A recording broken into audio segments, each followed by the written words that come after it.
And in order for me to continue to learn, I had to quit. I think for a lot of people, that was just something that those jobs don't come a dime a dozen and people try to hold on to them. And I think for me, it was just more, I want to continue to learn about wine. The best way to do that was to make my own. You're listening to the Vent Podcast, where we bring you interviews and stories from around the world of wine and spirits. From winemakers and critics to sommeliers and master distillers, we'll explore the people and businesses who are instrumental in shaping the future of today's food and drinks culture. Enjoy the show. Hey everyone, welcome back to another episode of the Vent Podcast. My name is Brady. I'm joined by Billy in the studio, headed into our first couple weeks of spring and a lot of great episodes upcoming. Yep. Limited weather talk this time. We have good weather here, so no need to talk about it. It's our Achilles heel of podcasting. This past week we had some big changes. If you're on the Vent platform, you could see we did have our Dom Perignon collection sell out and our Kurosawa whiskey collection really take off in terms of demand among our platform. We had the Kurosawa casks, which are at time of recording just about sold out. I think we're at like 95% sold out right now. So certainly an opportunity to pick up some shares there. And then at the time of recording, or at the time of recording, this collection isn't out yet, but once you guys hear this, we will have a new collection of Domaine della Romanée-Conti. It's a case of Romanée-Conti from the 2009 vintage, a single case of 3 bottles. Wanted to spend a little bit of time lingering there with you, Billy, and talk about DRC just for a little bit, and also just about this case, which maybe could catch some people off guard when they see that there is a single case of 3 wines that we're valuing at $105,000. We've seen that before with whiskey with single bottles, but certainly these are some of the most expensive wines on the marketplace these days, right? Yeah. India's been on a run for a few years now, and DRC is the premier. It's known widely as the best wine in the world, the premier producer from Burgundy. So rightfully, and then Romanée-Conti is the namesake of the whole company. It's the vineyard that is named after it. It's been highly prized as a single vineyard plot for centuries. And even in the late, I think it was the 1700s, it was actually, there's a bidding war between somebody in the king's court, and the guy who ended up buying it. And then when he bought it, it was so good that he decided he wasn't going to share any of it with anybody. He basically had it all produced every year, and it was just for his own personal consumption, and didn't sell a piece of it, which you rarely see that with not even selling barrels or some of the grapes to offset cost. It was just that good. So it's pretty cool. If I go online, I can find bottles of Romanée-Conti for less than we have it here. Can you just talk to the audience a little bit about what is the importance of the bottles in their original case, where these bottles came from and the provenance, especially when you get up to this echelon of assets? How does the particular type of asset that we have compare to maybe anything else that you might see a listing for on the marketplace? Yeah, first you hit it on the nail on the head there. There's the difference between a loose bottle and a bottle in a original case, for example, just even if it was cardboard, demonstrates how well the wine's been maintained to an extent. If the case is in good shape, it demonstrates that the wine originally came from the producer, because that case can typically only come from the producer. But in this case, it is an original wooden case as well. So these cases are highly managed. They come only from the producer. Typically they have, after a certain year, I can't remember which one it was, they have bands around them, but either way they have identifying markers. They are nailed down. And then these ones in particular have been stored specifically in bond, which means they've been in professional storage only. So it wasn't some guy taking out a prized bottle of DRC and putting it in his fridge and putting it back. Basically, this wooden box came from the producer to a professional storage warehouse and has stayed in professional storage ever since. So that is one reason why this set is so expensive, or so valuable, not expensive. The other part is that the vintage was very good. It was one of the top scoring wines by Robert Parker that year. It also scored 98 plus from Berghound. I can read the description here for you guys. So yeah, there were only 2 wines that got 98 plus from Robert Parker that year. It was the Romanée-Conti and a Roumier Beaumar. So it was literally one of the top wines of the whole vintage. And then the description was, and that's for Burgundy. There was probably some other higher scoring wines, but that was top scoring Robert Parker, the vintage. And then it was described by Berghound as, this possesses such a spectacular nose that you don't even have to drink it to be thrilling. And the flavors are perfectly spherical. This may well be the wine of the vintage because nothing or because wine does not get much, if any, better than this. So I think that's pretty good. A little over the top, but yeah. Yeah. Yeah, I always think it's funny when the other wines of the world, not even just comparing like variety to variety, but just other wines of the world getting 99 and 100-point scores from critics. And then like any given DRC vintage, maybe a wine might get 97, 98. Certainly there's 100-point wines from the producer, but these wines might get a 98 or 99 from a critic when certainly lesser regarded wine somewhere else in the world is getting 100 from another critic. So it's definitely like a high standard is what I'm getting at for these legacy producers, and especially one with as much renown as Domaine de la Romanée-Conti. Certainly special wines. This is exactly the type of asset I think when I talk with investors about the way that we think about the market and the way that we think about one of the advantages of investing with Vint is really this is the premier asset on the marketplace when you think about owning the top, maybe most investable producer in Romanée-Conti or Domaine de la Romanée-Conti, which has such a track record of these wines appreciating on the secondary market. And you're owning one of the top recent vintages in wines that now have enough age on them whereby they're starting to come into some window of maturity. So It's definitely an awesome asset to have.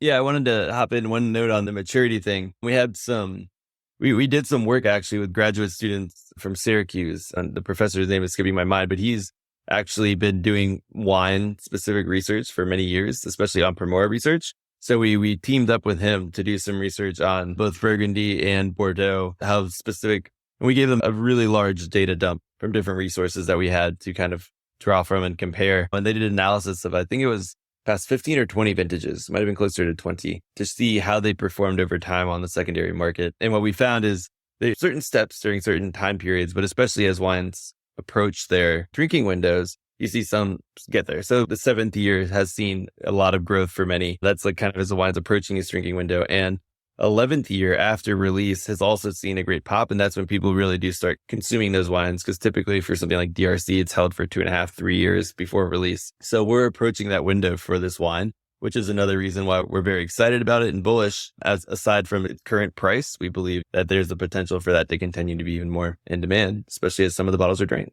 or consumed. Yeah, for sure. Yeah, it's sometimes unhelpful to zoom too far in on a particular asset when you're thinking about investment, especially investment over 2 to 5, 2 to 7 years. These are markets that are like cranky and old and they move slowly, and some of the pricing can move slowly and in a disjointed manner as well. So we always think we're positioning ourselves the right way when we're buying absolute best assets stored and with the absolute best provenance. I think that we're definitely set up well with this. So grab some shares. There's some whiskey available as well for folks to get some diversification in there. And we're excited about this offering as we have a lot of our recent releases. Let's get into our interview for today. We have a really special guest, maybe one that, if you are just getting into the wine world or maybe you just have experienced wine through popular culture in the past, you may know our guest today, André Hueston Mack, who got his start in the restaurant business and across food and beverage together. And so certainly has his hands in a number of different aspects of the industry now. Famously started in at the French, was on the opening team at Per Se in New York. So has been the highest echelons of dining here in the West and has also taken a lot of inspiration from pop culture, skate culture, like grunge of the South and of each coast to bring together into his projects now, whereby he has a ton of experience across the industry and is working on wine and restaurants. And he has a ham bar in New York. So definitely has a lot to share about wine culture, food culture. He contributes to Bon Appetit on YouTube. He has his hands in a lot of things. So we're excited to talk to André today, who is certainly one of maybe the most recognizable figures in wine and popular culture. Yeah. And I think specifically something he didn't touch on is hip hop there. Hip hop and music in general, it plays a big role in his upbringing and his wines. He didn't necessarily get his start at the French Laundry. He worked his way up from San Antonio and became a renowned sommelier, which is wild because even if you live in Texas today, you know how hard it is to get certain wines there. So to become a world-class sommelier down there and then transition to the biggest stage is in and of itself amazing. I first got really acquainted with André when I read his book, 99 Bottles. It's a really interesting book that kind of walks you through his life through certain bottles, and each bottle means something at a certain time. And he explains to you a little bit about whether it's a wine or something else, but they're almost all wines. And why that, number one, what the wine tastes like and a little bit of education, but also how it fit into his life. So I've wanted to speak with him for years. I read that a couple of years ago. He's been blowing up ever since because he makes great wine. You may see OPP, it's other people's Pinot, is his most widely distributed one, but Maison Noir, his wine brand, has really caught fire. So this was an amazing interview. Again, like Brady mentioned, he's a restaurateur, serial restaurateur. I'm sure if you live in Williamsburg or in Brooklyn, you may have come across his places, but this was a fascinating conversation. And yeah, no, it was great. It's like we were on our own Bon Appetit episode, just chatting it up. He even wore his hat. And releasing a new project. I know we threw a lot at folks, but his whiskey project now, which certainly is relevant because, like I said, it touches so many aspects of the industry, but also whiskey, which is relevant to us. Rye Sons is the name of that label. So we'll drop all of the projects that André is involved with in the show notes, and we hope you enjoy the conversation. Here's André.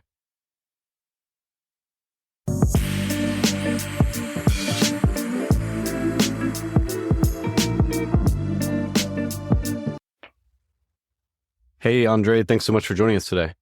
Hey, man. How's it going, guys? It's going well. Yeah, I wore my beanie today because I've seen you in the iconic red beanie on Bon Appetit. So I was like, now I'll put my Vint beanie on today. So I love it. I love it. Yeah, this is red hat, André. That's right. Today. Yeah. Yeah, not a lot of folks know that we're on YouTube now. We typically do Spotify and Apple Music, but if you're listening on YouTube, you get to see us. André, yeah, thanks for coming on again. Want to get just a snapshot of your background, not linger too long there, but do want to hear about, not many people get their start, the French Laundry and per se, and enter the wine world head first like that. I know that was where you were at in the early 2000s. Maybe you can talk about how you went from one end of the dining, hospitality, wine spectrum to maybe a more creative, modern sort of approach to the way you're doing things now. Yeah, no, I mean, I think that was a great starting point. And it's funny because I wouldn't say that I started at the French Laundry, right? Because I got into wine by watching old episodes of Frasier, that led into working at other places and places that didn't really have wine lists. I think they had 3 wines on the list and they were all white Zinfandel. You know what I mean?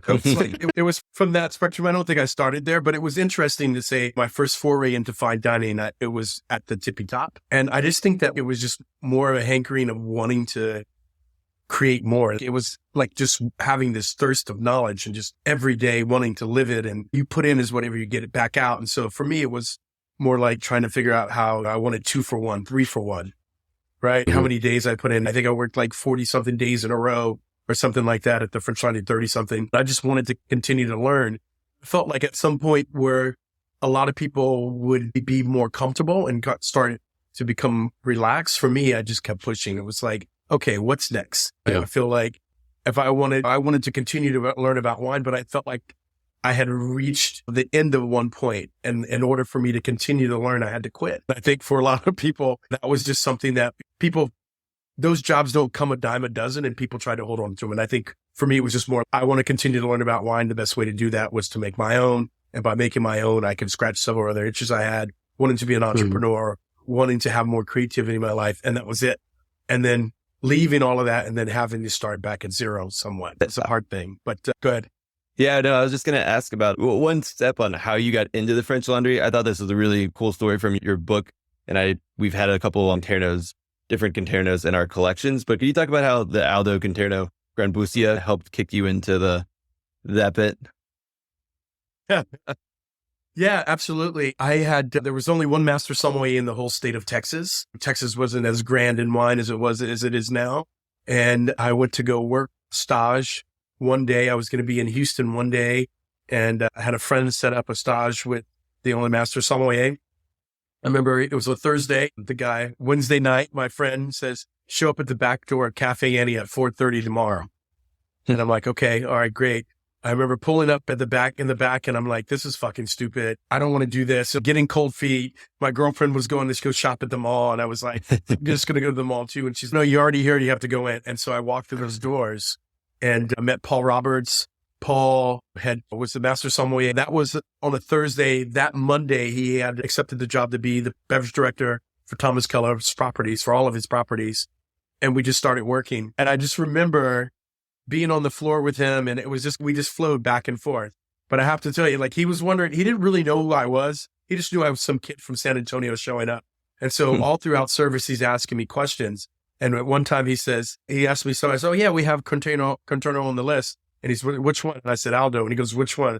I said, Grambruzia. And he said, which vintage? I said, 97. And he was like, I like you, kid. I think that was the one that like cemented in his head, I want this kid to come work for me. And at the end of the night, lo and behold, he says, I hire 6 sommeliers all across Thomas Properties. Would you like to be one of them? And I was like, fuck yeah. I love that story too, because absolutely, that comes from you pushing, like you were saying before, you were there for a competition the next day, and then you were like, oh, I'll just do something extra. And then that extra work just all snowballs. I love that. Yeah. Yeah, no, I feel like you always have to like fill your day, pack your day. Like I was used to be there a lot, but I wasn't. And now I was there.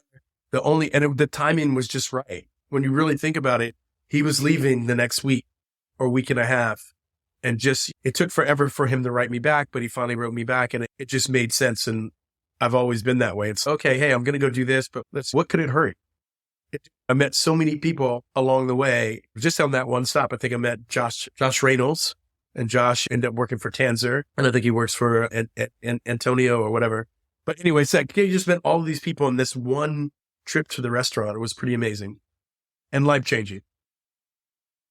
You knew something that's probably interesting to our listeners who obviously we're a wine investment platform. And so we are at this financial like intersection of the wine industry. And you actually had your Series 7 and 63 before all of this even happened.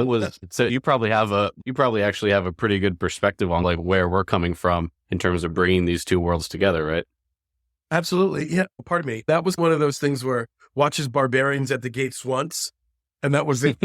So for me, I watched that movie and I was like, okay, I'm going to be a broker. I'm going to do whatever. And I just remember a friend from high school. He goes, yeah, man, I got this job at Citicorp. You should come check it out. The great thing about it is that they'll sponsor you to take your test. There's no commitment. And so what happened was people were taking the test and then quitting the next day. When I got there, they changed the rules and I had to sign up for 2 years or something like that. But yeah, it was like, I think that where the wine world and the finance world overlap for me was the easy part. It was the studying, the memorization and all of those kind of things that I was used to, obviously from college, but in this first career and then onto the third career of it was really about immersing yourself in it, understanding it, taking a test and memorizing some things, but also being passionate about it. Awesome. Yeah. Before we move on, I really want to touch on all the things you're doing now between making your own wine, your own rye, even green tea, like working with that somehow. We saw that today. But one last question on your past. While you're at Per Se, and speaking of the highest end of wine, you had a little bit of interaction with Rudy Kinirwan. What was it like serving people wine back in the day when everybody was just buying crazy bottles? And then I know he came in and would have his own reel, or probably not. What was that like back in the day? It was amazing, man. To paint a picture, think about it's New York City. It's the Mecca. So there, I worked at the French Laundry and that was like great. And that was like when in Rome. It was laid back. We sold a lot of California wine and there were big names and things were great. You went to New York and it was like it was on steroids. It was a totally different and completely different beast. Just everybody was spending money. Everybody was buying wines. And then, okay, I heard of these fat cats from Goldman. Those guys are there, but like those guys were interesting because they bought the wines when they were on release for $60 or whatever it was way back in the day. So you had those guys and they generally had a rule where they didn't spend more than like $600-700 on a bottle of wine at the restaurant, especially if they had it in their collection. And what made it exciting was some of the new money guys that would come around, especially Rudy, who was 27 at the time. And Rudy would come in and he's buying stuff off the list, $6,000, $7,000. So it was just a different type of thing. I haven't seen it yet. Like, I don't want to be one of those old heads. Oh, back in my day, it was like this, but it was really a sight to see. There's no Instagram photos. There's nothing of that to capture the moment, but it was pretty intense in a lot of different ways. Just where you'd come to the table and the guys, every time I came to the table, he gave me $200-300. Not Rudy, but it was just like people were just buying the most crazy ones. Two brothers would come in, spend $16,000 on wine. Food, just wine, 2 people. Yeah. And then they got a reservation every single time that they called. They could call the day of and they get a reservation.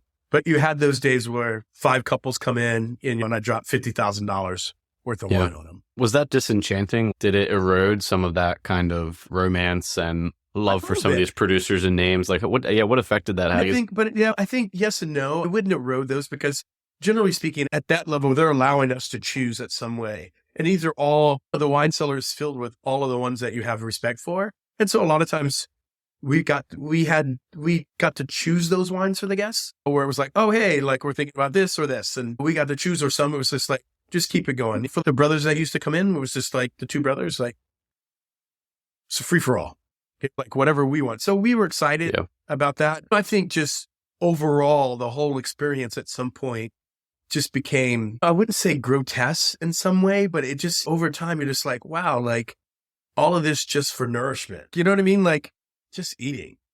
It's 40 guys in the kitchen. Everybody's running around. I love it to this day. I still do. But I think it was just, for me, it was just too much at some point where it was just like, it was great. It was fun, but it was somewhat like, it did feel like it took a little bit of my soul with it at some point. You wanted to strip it back a little bit, which I think is what you're doing with your projects now and the approach that you're taking, even with some of the content that you're creating as well, stripping some of that excess away and leaving kind of bare bones, not just the romanticism, but also all the like learning and culture. That's exactly the way that I taught with inside of those 4 walls. That's what I think everybody thinks that, oh no, that's like the way that I speak about wine and talk about wine that you see me on TV, Bon Appetit or anywhere you might.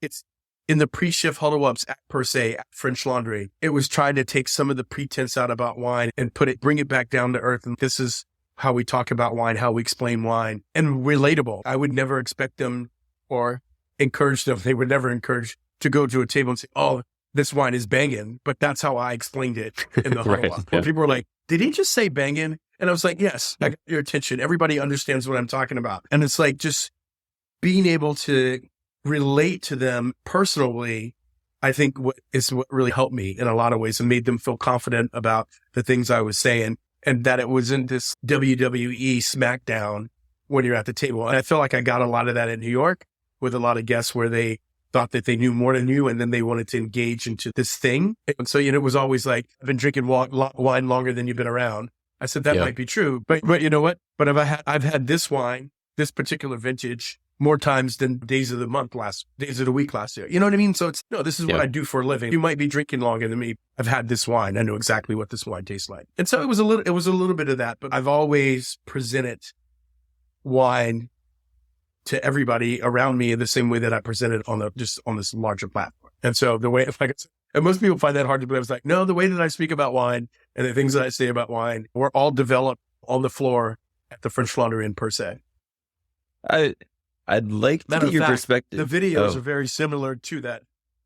Go ahead. Sorry, no, I guess I am on a little bit of a lag. No, I'd love to get your perspective on the quote unquote natural wine movement. And people have their different perspectives, and I drink a lot of quote unquote natural wine, but I do feel one of the benefits, like I go to natural wine bars here in LA and the waiter will walk up and just be like, this wine slaps. Also, it has a little bit of funk on it. I think you're going to enjoy it. And a lot more people that I know are drinking it now, as opposed to people who were maybe turned off by a really formal wine setting. And that's leading them down the road to discovering more traditional, if you will, wines. What's your take on that? My take is I'm part of the good wine movement. If it's good, I want to drink it. If it's not good, I don't want to drink it. And I think to me, that's always been this. It's like, I want to talk about how the wine tastes, not just, I think sometimes we fall into this thing of natural. I was part of this movement before it had a name. Yep. So I think when it became, in order for it to be a movement, you need people, right? So it had people. Now it started to be people. It was a real movement. Now it has a name. And I'm not sure that I try to explain to everybody, if you look at the traditional wine world, to say that within that, there's people who made good wine and there's people who made shit. Exactly. And I think underneath the natural wine movement flag, that exists as well, right? There's definitely wines that are still going through secondary fermentation. There's wines filled with flaws. That's on one end of the spectrum. On the other end of the spectrum, they're some of the most amazing and expressive wines that they are. And for me, I look at it that way, and that's it. I don't fall into the trap. I get it. I think at the beginning, natural wine came along. It was irreverent with his irreverency and all of that kind of stuff. I was there before that movement, right? So my whole brand of being irreverent, all of that labeling wine and all that, I wanted to be fun. And that's what I really like about the movement. It's really encouraging. It's fun. It has laughter. It has all these things. But somehow I feel like the dogma in which it comes with has added just another layer of pretense in the wine world. And in that way, it's no different. But you have a lot of people fighting for that. And I think, and just to say that I would probably say in the last 6 or 7 months, there's been a significant change where a lot of people in that movement are saying, no, that other stuff is bullshit. I think within that whole movement, people are calling each other out and saying, hey, that's not good. This is not great or whatever. But for me, like the more people who are drinking wine, I'm okay with it. I don't like to put labels on it and say it's natural. In our store, in our wine store, it's lower intervention wines because there's different parts of that spectrum. And believe it or not, for me, it's not a marketing label. Even in our own wines that I make are lower intervention wines. But I don't lead with that first because it's more of a lifestyle to me. It's not a marketing term. So I think people do it in different ways. Some people it's a hard sell. Some people it's a soft sell. For me, it's just more about, I want people, however they get to wine. I've also seen where sour beer drinkers are now coming into wine. To mine, Walt. What's up, Walt? From Wicked Weed, came in through natural wine, really has been drinking some amazing wines. And so it's been really interesting to see some of the overlap and the idea of just getting people to wine. Yeah, I completely agree with that front. And then what I'm actually seeing now is some of these bars that had only these crazy labels or crazy colors are now carrying a lot of the old world wines that are made in this low intervention way. And then that's how people are being introduced to them because they're like, oh, I didn't know this was low intervention. But speaking of that, your wines, let's get to that. Totally. Let's get to how your wines came about and how you started. Because it wasn't a straight line to where you are today. No, none of it was straight. I think I started a lot with ideas. So for a lot of the names and the ideas and concepts that are alive today, all started around the Sommelier Stationette per se. These are all names, just shooting the shit, decanting priceless bottles of wine. I'm talking shit to the other sommeliers. Yeah, I'm going to make this wine called Show Nuff. It's going to be spelled like Nuff, like Chateau Neuf. And it's going to be my interpretation of American Chateau Neuf. And like all the Bone Thugs, like the t-shirt, all of that happened right there. And those were just me keeping a running tally of just like having fun, passing the time, halfway telling jokes. And Mouton Noir was a nickname that was given to me. There weren't a lot of people who looked like me in the industry. And I did do things my own way within the four walls of the restaurant, from the way that I described wine, from the way that I dressed, like all of those things were very different. I think I got reprimanded because I wore a Mickey Mouse watch. You know what I mean? And I only did that because I had watched that movie Patch Adams. You remember? And like everybody was afraid of the doctor. So everybody was afraid of the sommelier. And so, no, I'm a real live person too. I'm fun too. And when she saw my watch a little bit, like you could relax. I wasn't going to stick my hand in your wallet or your purse. You know what I mean? So it was that. And so I did things differently. And so I was like, when it came time, I was like, I'm going to call it Maison Noir Wines. The labels are going to be fun and we're just going to do something differently. And Willamette Valley was a place that was always near and dear to my heart. But actually, because I didn't have any money nor business plan, the only way, that I started was because of people gave me stuff for free or no terms. It wasn't for free. No terms, extended terms, no terms at all. Sure. So that's where I started. And my original first project was out of Napa Valley, was a wine called Thief in Law, which was a one-off, which was like totally great. I started a company. One of the first brands I started was a brand for a company that I was a partner in called Relativity. And that was something that I left with them when I left to be completely on my own. And there was a lot of stop and start.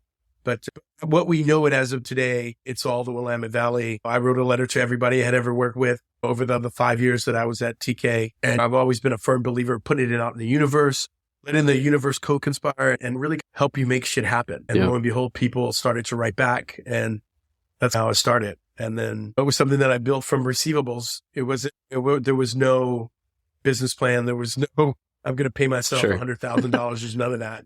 It was just, I got a deal that I could make the wine, and by making it, I could hold on to the product, and they were patient enough when I could sell it quickly to be the bank. And we built it from that to what it is today.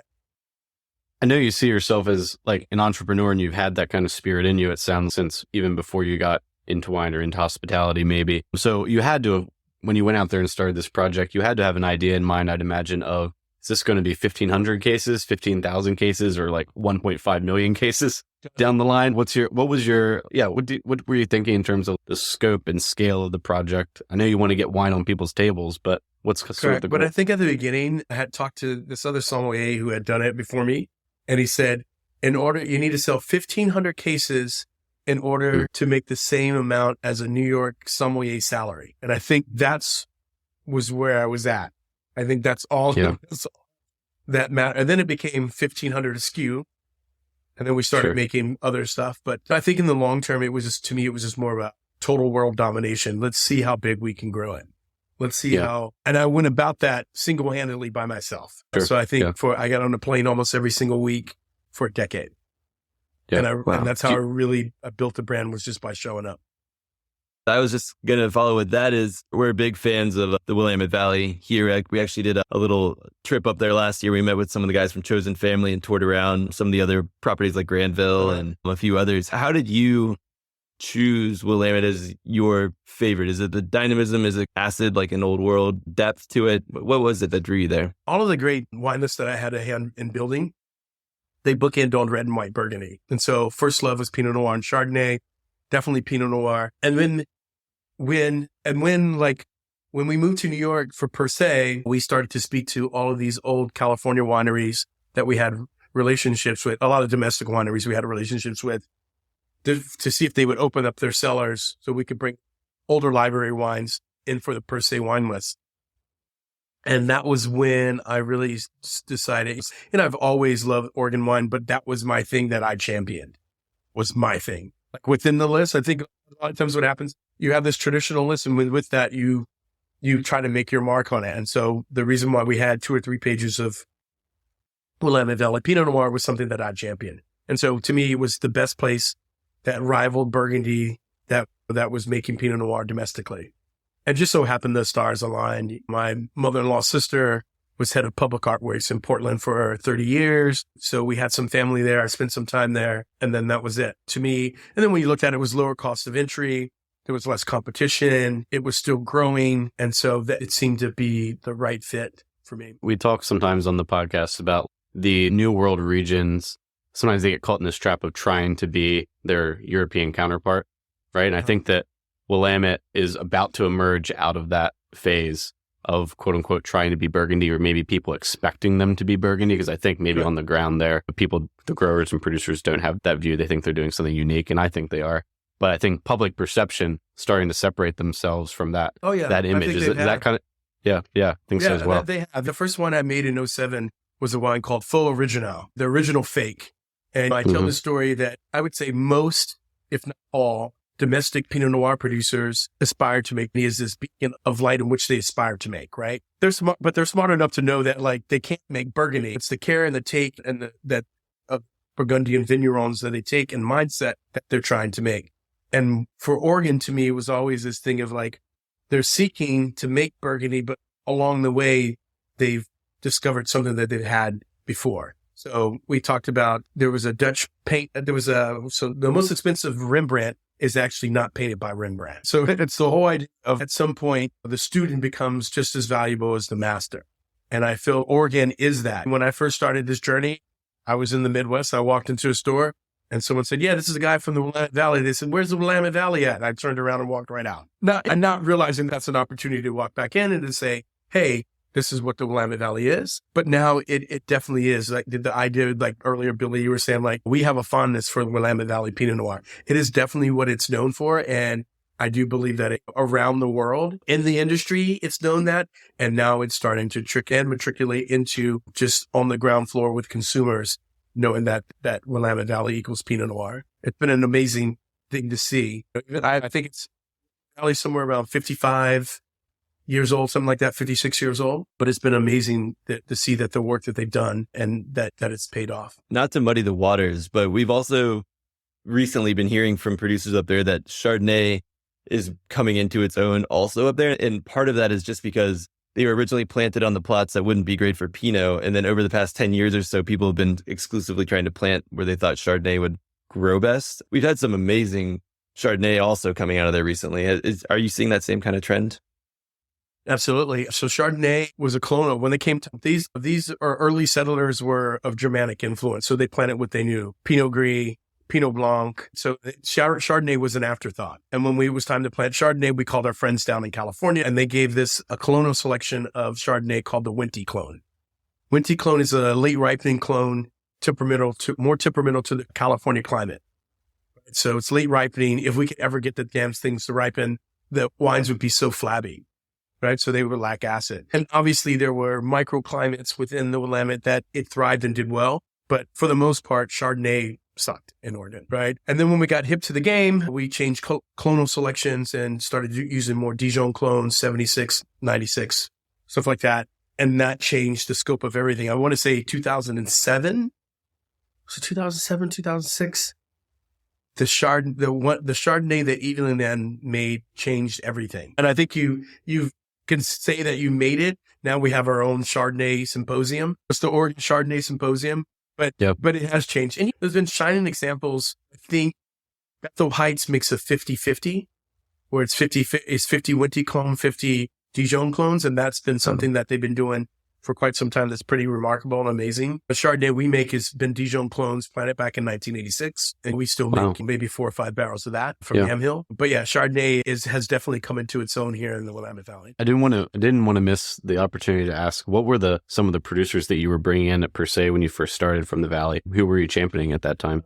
Everybody from all of the classics. We also in half bottles. So when I say all of this, like all of the classics of Bethel Heights, I think we had Panther Creek when Ken Wright was making it. Ken Wright. Penner-Ash too late? Is that? Yeah. No, Penner-Ash was still there. We poured their Viognier by the glass. So we bought all of it. Oh, yeah. Yeah. No, we were entrenched in all of it. I think the newest stuff that was coming out that we were really excited about was Patty Green, Patricia Green wines. And this is the days where, so Bergstrom was is a totally different style now than it used to be, but we used to do half bottles of Bergstrom that we had. But yeah, we were entrenched in it quite a bit. So yeah, we're talking, I left in 07. You know what I mean? So that was a long time ago. So some of the ones that you're thinking about, some of the young guys weren't even around yet. Sure. Yeah, one of the producers that we got to spend some time with over there, which kind of, for me, like really blended this like new world, old world kind of thinking, was at Lingua Franca with Toma. Yep. I spent time with them or not. But yeah, coming from DRC. Go ahead. Larry Stone's a good friend of mine. And, that winery didn't exist at all. Larry had bought the property a while back, but I had been buying wine from Larry. He had a project in Napa back in the day. But yeah, I remember when he came out there. We all came out there right around the same time. Nice. To Oregon, yeah. Awesome. Yeah. So building, obviously that's going really well. And I also love, there's so many stories behind your labels, again, behind the t-shirts as well. I for some reason, I still haven't gotten one. I think it's because I can't pick one. But how has your wine background and your just interest in the arts, because I know music played a big part in how you view wine, and I guess it's translated into some of your other things too. How has music played a part in your career as a whole and where it's going right now? Yeah, music is the soundtracks to our lives. I know that might sound corny, but that's what it is. I can tell you, listening to Usher's Confession, counting inventory, right? Or putting away wine. That's what it was. Think about it. You moved to New York. Their iPods hadn't really came out yet. So it was just strange. I always had they would see me walking around with headphones on all throughout work. Not on the clock, but before service. And I think it was strange for a lot of people, which I just thought, like, how could that be strange? But maybe I was just living in the future, because fast forward maybe a year or 2 years, everybody on the subway is wearing white headphones. No, music was something that just was always a part of my life growing up. And it was natural that it carried into work, especially in a lot of the busy work, the grunt work. But also we were just advanced. A lot of times I'm just listening to flashcards on my headphones. So we basically, we had, 5,500 flashcards for studying. And then you just took them and you read them and recorded them and you just listened to them. So it was a lot of that kind of stuff too, of trying to multitask, killing a couple of birds with one stone kind of thing. Do you think the creativity, And music's always been that. I think we did. Go ahead. let's say, do you think the creativity that kind of music inspired helps direct where you're going now with getting into your creative agency and then also just some of your other projects where you get to express yourself, whether it be N Sons Ham Bar or the Rye Sons or any of your other projects? Yeah, no, I think, music's always been that. It's always been, I think, puts me in that space of being creative. Even at a place like Person, we did a meeting every single day, a pre-shift meeting, and we had the menus printed out. So you had your menu and then you had another printout. And on that printout, it talked about the guests that were coming in and all that. And then the whole backside of this other page belonged to the wine team. And from there, I created like magazine layouts of stuff to talk about and produces the highlight. So that creative part was always in there. In the lineup, it's just like on that page, just a list. And then you flipped it over and it had like inlays. It had the cutouts of like fucking wine keys and talking about Nights Valley and Peter Michael and apples. And so I think I spend like 45 minutes a day on it. I think that really helped my creative process. And so that was mine within the four walls of the restaurant. And I think later on, when it all became mine, music was always a part of that. To me, I think it helped set the tone, especially I think when you're talking about, for me, I came from a place where food was at, but like my world was immersed in wine and wine was everything. I wanted to be in a place where wine was just in the background. It helped set the tone. It was 20% wine, 80% whatever else the event is. And I think music always helped me do that on any level. I think of your style as like Apple meets like sneaker drop kind of thing. So it's like super clean, like stripped back, but also, like you said, this sort of idea of pop art. Yeah, like magazine. That's great. Yeah, the way it all comes that. from that. Yeah, and I had never seen anybody do it. It's like, I'm just taking hip hop raised me. You know what I mean? Like it raised a lot of us, but hip hop raised me. That's where I was coming from. And like this world of wine. So something that was new that I was passionate about. And then something that like raised me from my childhood. It was just putting my worlds together. And so the ideas and the things that I get to do now are still rooted in ideas that I had in 2004 when I moved to New York. I think at some point, timing wasn't right or people weren't ready for what I had to say or do. Yeah. And the music culture has such a big impact, or has had such a big impact on drinks culture over the last 25, 30. I think a white guy went to a like Catholic private school for college and came out of like a farming community. And the first brown liquor I drank was 1738. And I knew what Hennessy was and like Dom. And these are all things that come out before I had enough money to afford any of these things. Correct. I think that's probably an experience a lot of folks had, and certainly a connection between music and popular and culture. Yeah, side. absolutely. Mm-hmm. Yeah. It's like Black folks, we didn't drink tequila until T-Pain said, blame it on the Patron. Yeah. And then all of a sudden it became back ordered. So it's always been there. And I think more and more as you start to see it cross over, fashion, food. I was telling someone, so the restaurant's the runway now. Where do you get dressed up to go anywhere to do what? Yeah. Everything's not formal anymore. So eating out is the last bastion of things that we do as a community. Sure. It used to be like shopping, like people shop online. Even food is being thrown into the array of you paying $35 for one cheeseburger. Get it delivered. It gets delivered to you like 2 blocks from your house or whatever. But so it's always been, to me, it's always been the same thing, food, fashion. And I think I probably learned that a little bit later. It hit home a little later, like after I left per se, I did some consulting work. I built a distribution company. Then I left and I took some odd jobs as I was trying to build a Maison Noir. And then I realized I still wanted to open a wine bar. And this is 2008. But I realized I've never run a restaurant before. So I took a job working for these young Australian kids who were at the height of fashion in Australia. And so anytime something was happening, they were all at the restaurant in New York. And it was a different vibe and a different thing that I got to see that I don't think that I give enough credit to. I talk about working at Per Se and French Laundry, but like also seeing this other part, this creativity part and working with other creatives, like-minded creatives from different genres really helped me build my base and my style. Was building community also behind the idea? I mean, also it's delicious, but for N Sons, like nobody goes and eats a plate of ham or prosciutto by themselves. Like you need to go with somebody.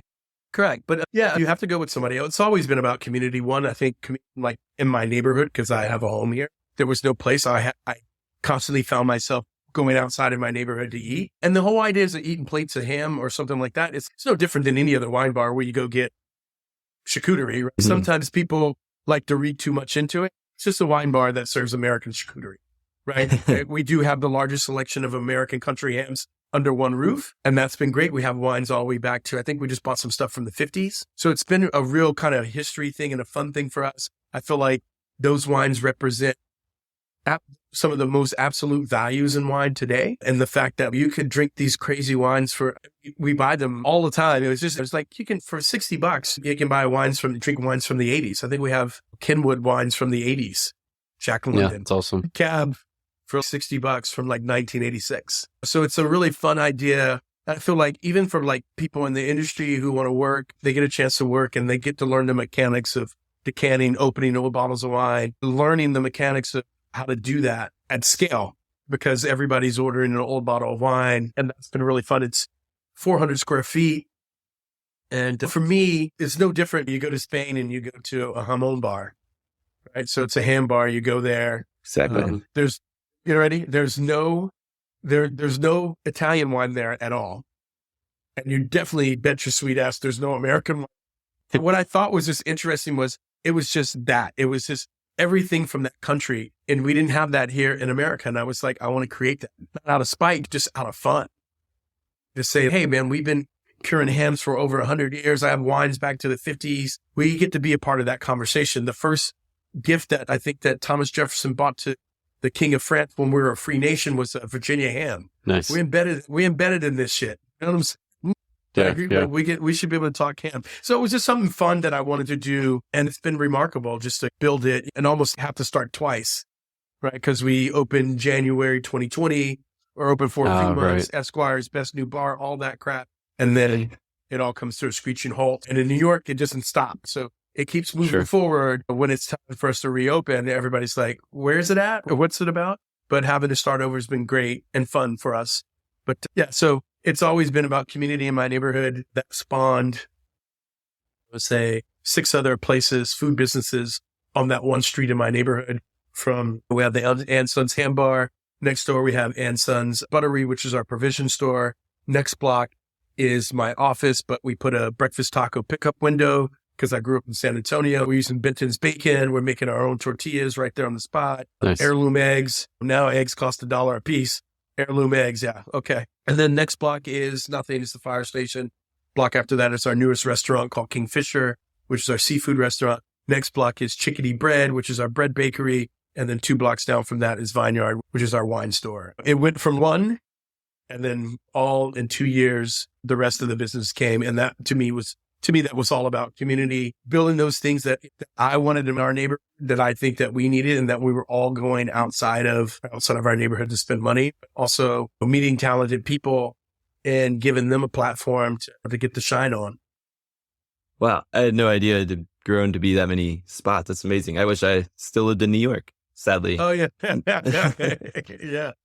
Yeah. Moved away 4.5 years ago now. But on your note about American history, and that type of old stuff, like rye, I've seen your notes on rye whiskey, and number one, the spice and everything, I also agree with as in terms of comparing Cabernet Sauvignon to bourbon and rye to more Pinot Noir. Can you talk a little bit about how maybe, I don't know if it was your ham research or just a love of rye got you into making your own rye whiskey? No, rye, I think to me, was like, that was just full circle moment. When I first became an adult and started drinking, was Scotch. It was the brown water that I drank before I drank any wine. I went to college in Oklahoma City, and one of the guys I used to work with as a waiter was a bookie. I worked at Red Lobster. So imagine that. We have what's his name? He was so funny.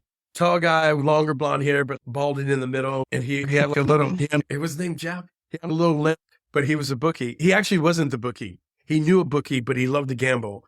And so when I say us, me and my roommate got us into gambling. And me and my friend just went crazy. We 54 like college games, like something crazy like that.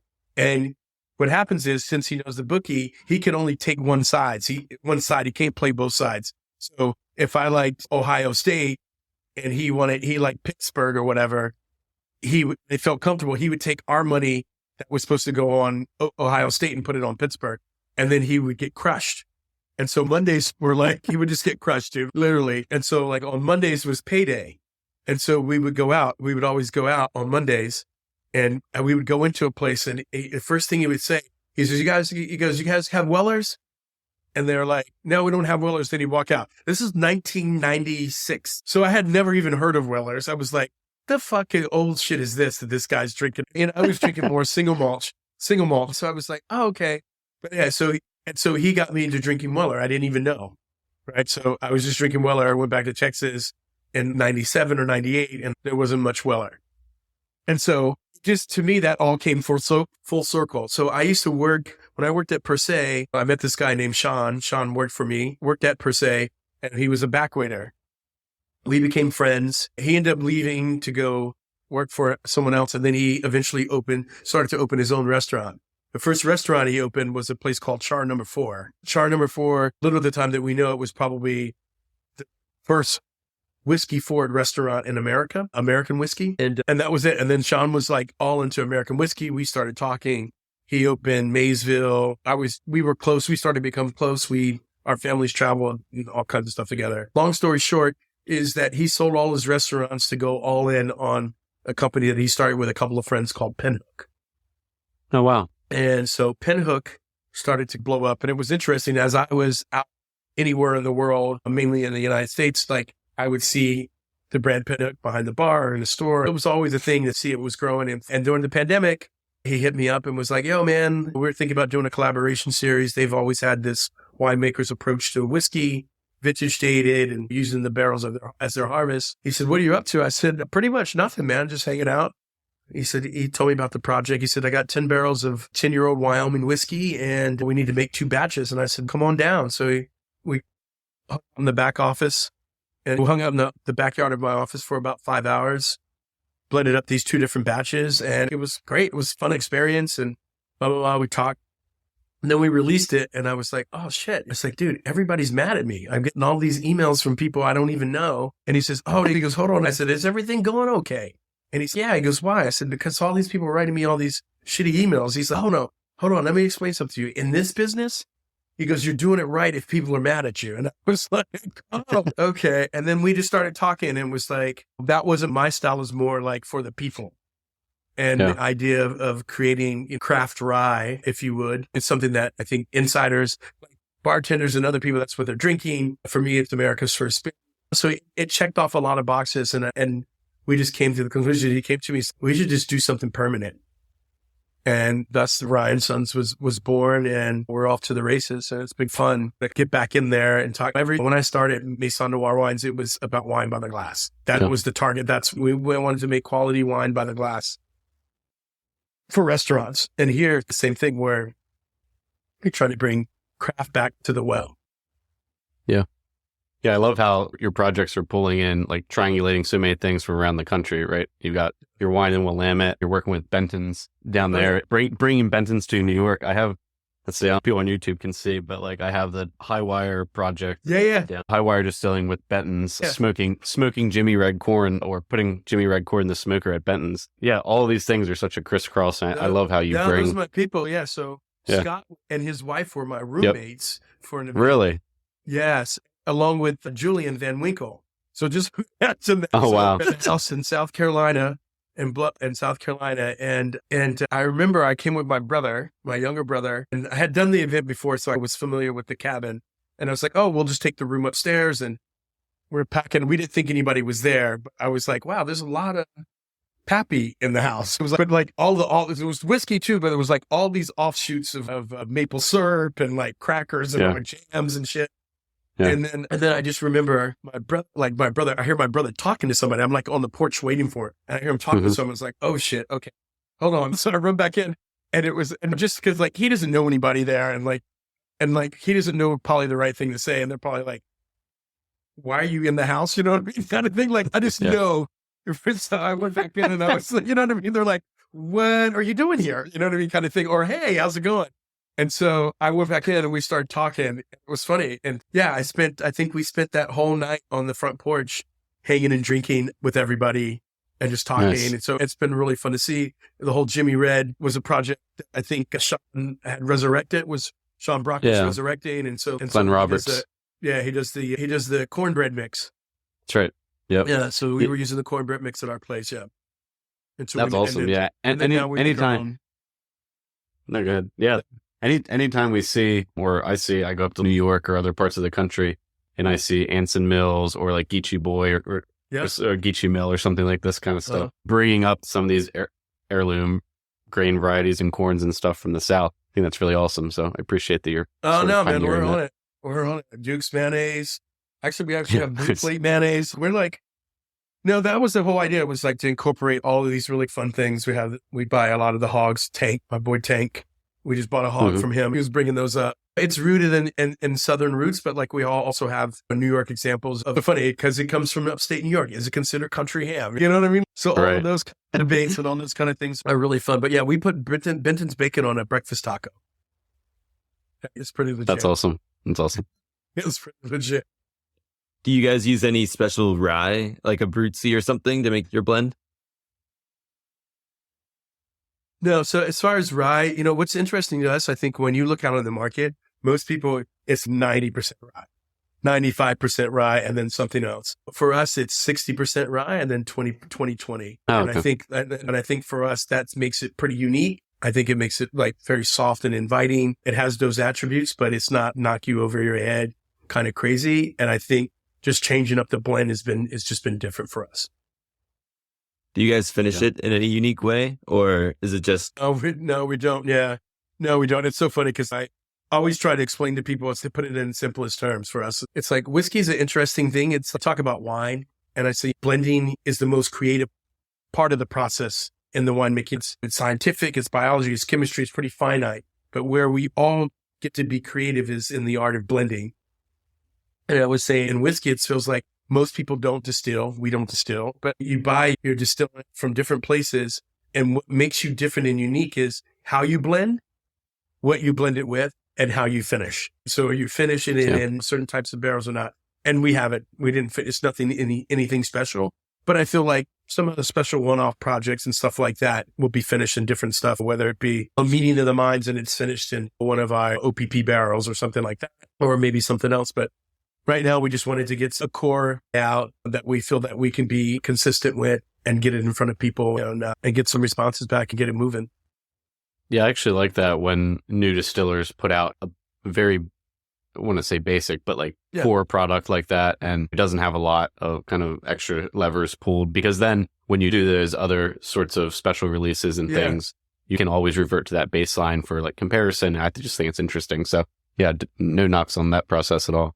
No, we love it. Yeah, it's been fun. It's been a really fun thing to do. And still feeling that I really haven't really got a chance to roll up my sleeves and dive in the sense of going on the road and talking to people. Because that's really, to me, I've only done it one way.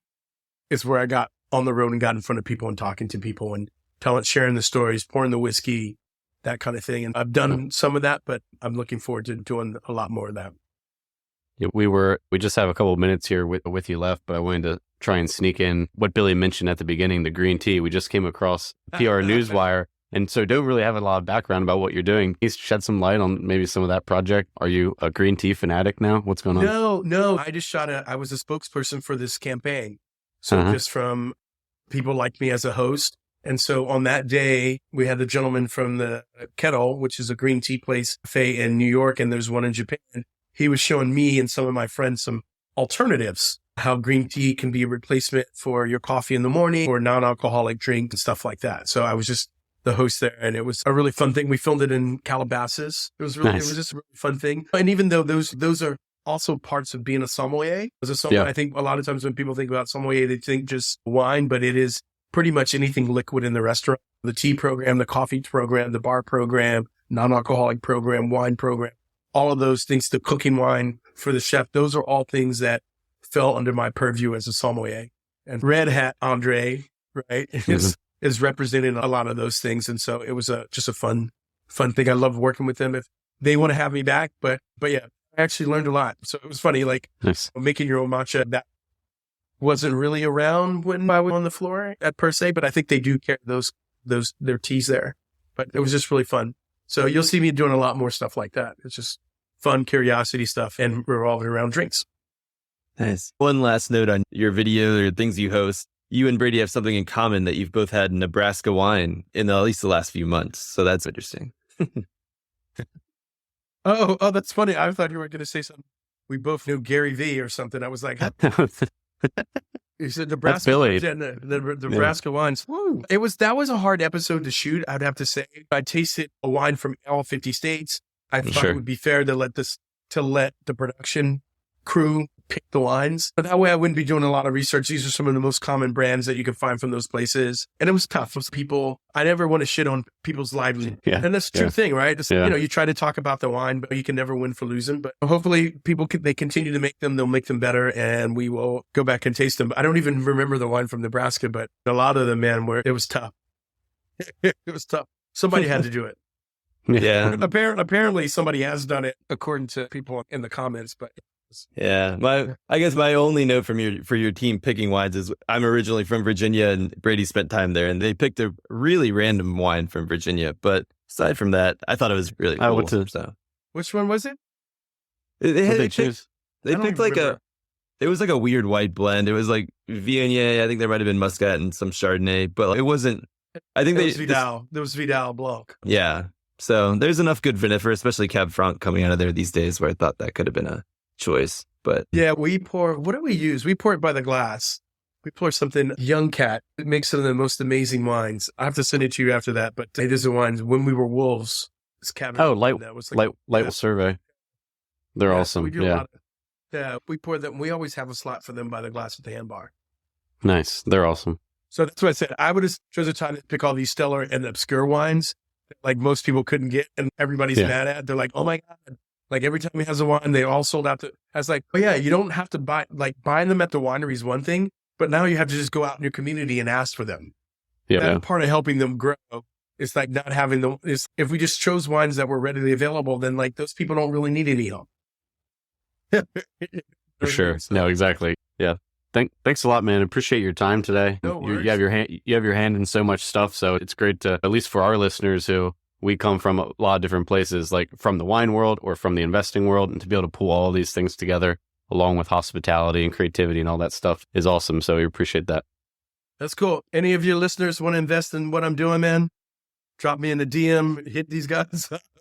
We got a lot of stuff. I don't know if it was supposed to work that way, but I said what they we actually we're looking to potentially be able to work with more producers and projects and stuff going forward and bringing that to our investors. So we'll chat offline and see what we can come up with. All right. Yeah. Sounds good. Cool, man. Thanks a lot. Yeah, we'll talk to you soon. Okay. All right, thanks, guys. Cheers.